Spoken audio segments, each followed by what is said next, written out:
Thank you, Mr. Chair. Let's talk about the real censorship that's happening right now.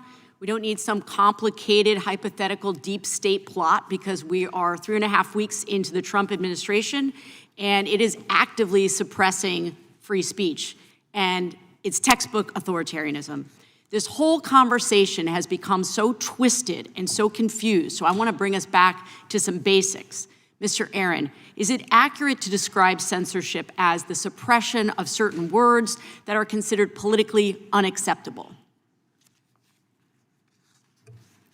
I think if the government is doing that, that smacks of censorship. Yes. Is it true that the government may intentionally try to chill speech by threatening legal action or other consequences to intimidate a speaker into silence? That's certainly true.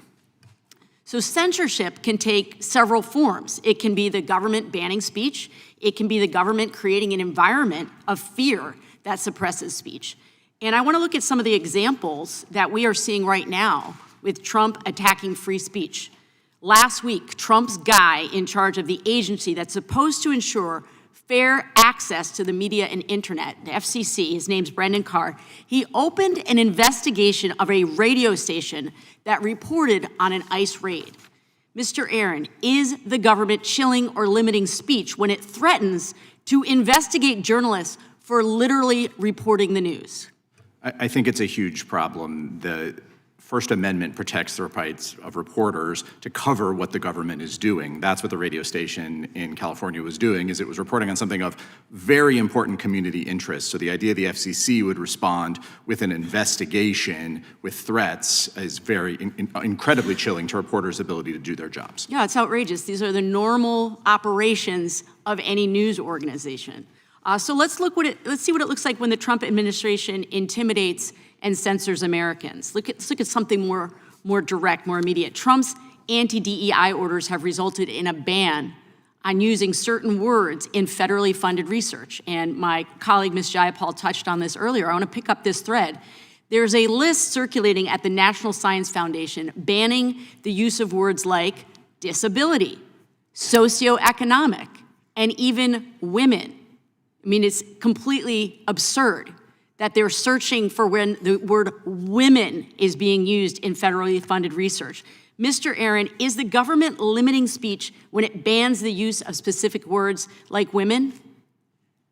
If the government is saying that you will be ineligible for funding based on your free expression, we have a big problem. We do have a big problem. And Trump has made it clear that one of his biggest targets for censorship is, in fact, American women. On day one, Trump removed any mention of reproductive health resources from government websites. And this purge included information on privacy protections under HIPAA, the law that keeps our health information private. The Trump administration also completely shut down reproductiverights.gov.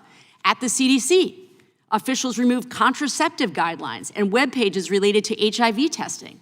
In fact, more than 8,000 government websites have been taken down in the last 2 weeks.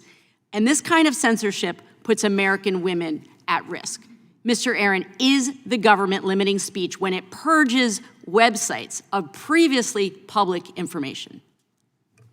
I certainly think it is a terrible practice that endangers public health. The government has its own views and they can make their own websites, but the idea that they would strip away basic public health information that people need to make sure their kids are okay, understand what medicines are, all of the research priorities, that seems far out of bounds. It's shocking. It's shocking. And I want to bring it back closer to home, my home state of Vermont. At the University of Vermont, professors are now fearing that there will be federal retribution based on what they're teaching in class.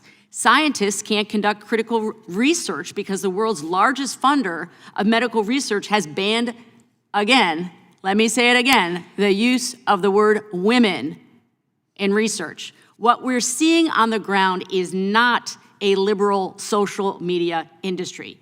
You want us to believe that the tech billionaires in the front row of Trump's inauguration are fighting for working people, fighting for a liberal agenda? Give me a break. I yield back.